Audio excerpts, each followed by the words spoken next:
Halo pemirsa GPR TV dari Sabang sampai Merauke, dari Miangas hingga Pulau Rote. Bertemu lagi bersama saya Moda Azharinisak dalam program Kominfo Newsroom.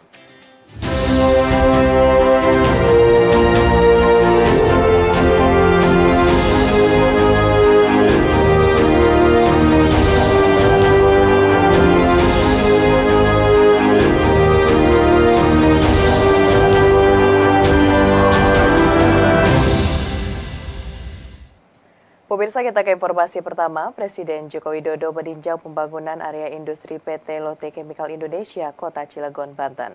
Presiden menyebutkan pabrik dengan nilai investasi kurang lebih 60 triliun rupiah ini akan menghasilkan 17 produk yang akan digunakan untuk substitusi impor dan untuk ekspor.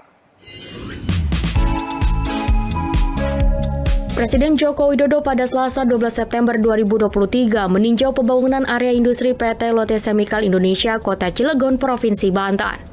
Presiden menyebutkan progres pembangunan industri sektor petrokimia tersebut telah mencapai 73% dan direncanakan selesai pada tahun 2025.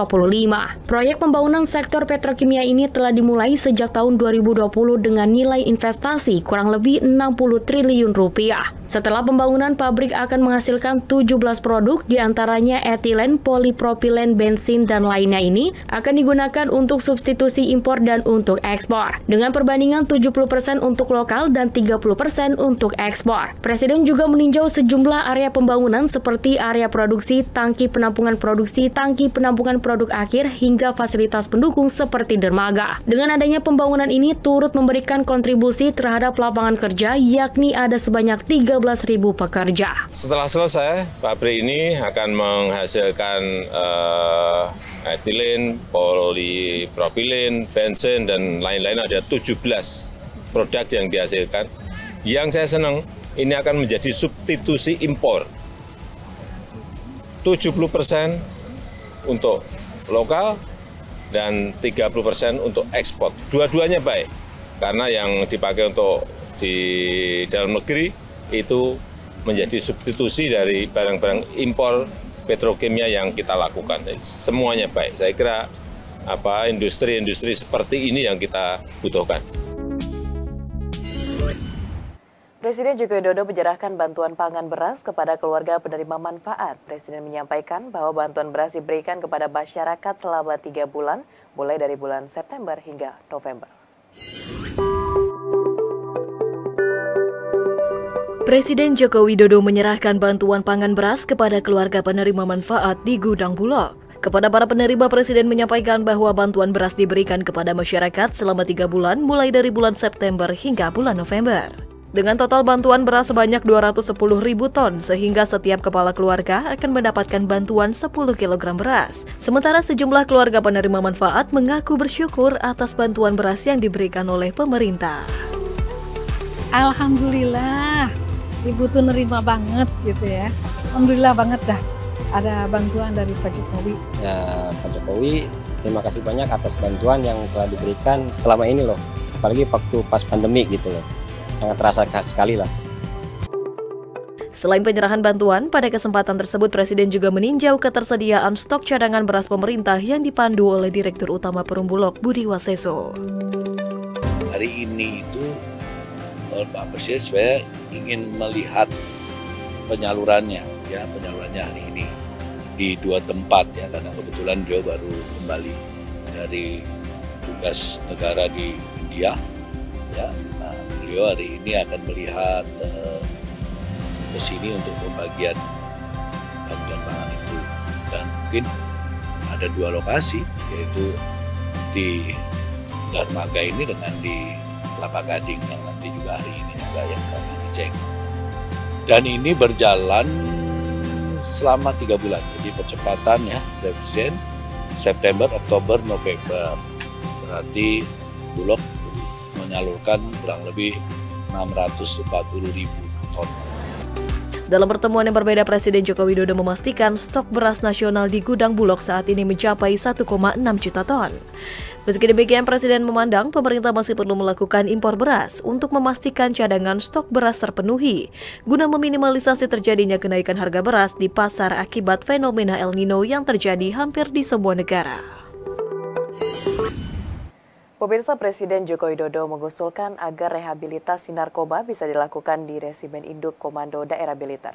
Di kesempatan yang sama, Kepala BNN RI memastikan penanganan masalah narkotika di Indonesia akan dilaksanakan secara ekstraordinari di sejumlah provinsi dengan kasus narkoba tertinggi.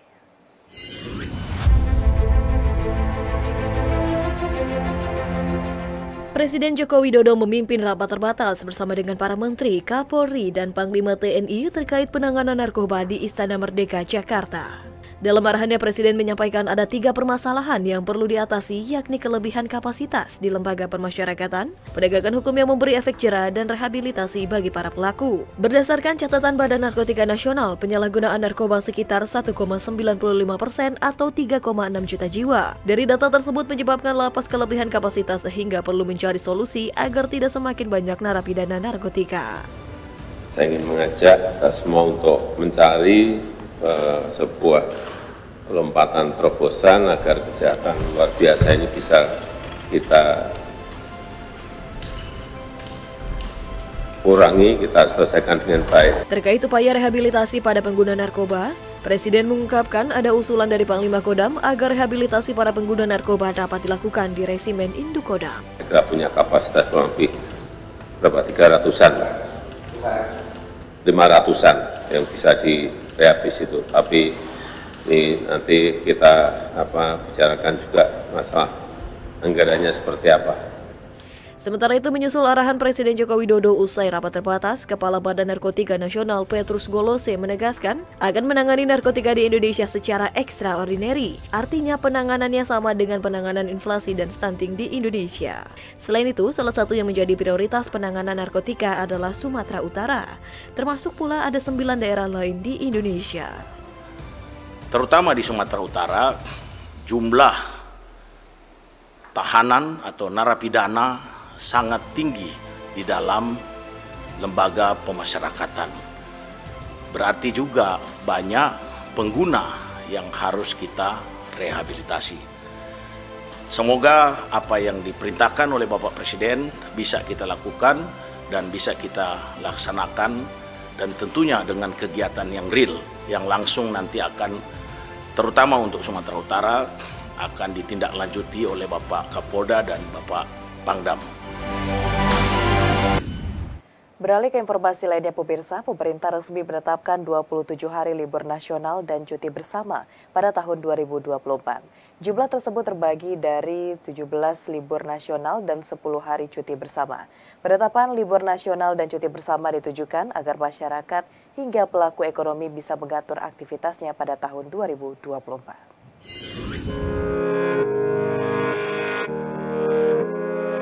Pemerintah menetapkan 27 hari libur nasional dan cuti bersama pada tahun 2024 yang tertuang dalam Surat Keputusan Bersama Menteri Agama, Menteri Ketenagakerjaan, dan Menteri Pendayagunaan Aparatur Negara dan Reformasi Birokrasi. Menteri Koordinator Bidang Pembangunan Manusia dan Kebudayaan, Muhadjir Effendi, mengatakan ke-27 hari libur tersebut terdiri dari 17 hari libur nasional dan 10 hari cuti bersama. Penetapan hari libur nasional dan cuti bersama tahun 2023 dimaksudkan sebagai pedoman bagi masyarakat, sektor ekonomi, dan sektor swasta dalam beraktivitas. Selain itu, sebagai rujukan bagi kementerian dan lembaga pemerintah dalam menentukan perencanaan program-program kerja ke depannya. Untuk tahun 2024, pemerintah memutuskan libur nasional dan cuti bersama berjumlah 27 hari, di mana libur nasional sebanyak 17 hari dan cuti bersama sebanyak 10 hari. Nomor 3, penetapan hari libur nasional dan cuti bersama tahun 2024 dimaksudkan sebagai pedoman bagi masyarakat, keluarga, para pelaku ekonomi, para pelaku wisata, dan juga sektor swasta yang lain agar bisa merancang aktivitasnya pada tahun 2024 ke depan, serta sebagai rujukan bagi kementerian dan lembaga pemerintahan dalam menentukan perencanaan program-program kerja selama tahun 2024. Pemirsa, usai jeda pariwara, kami akan kembali dengan informasi lainnya. Tetaplah bersama Kominfo Newsroom.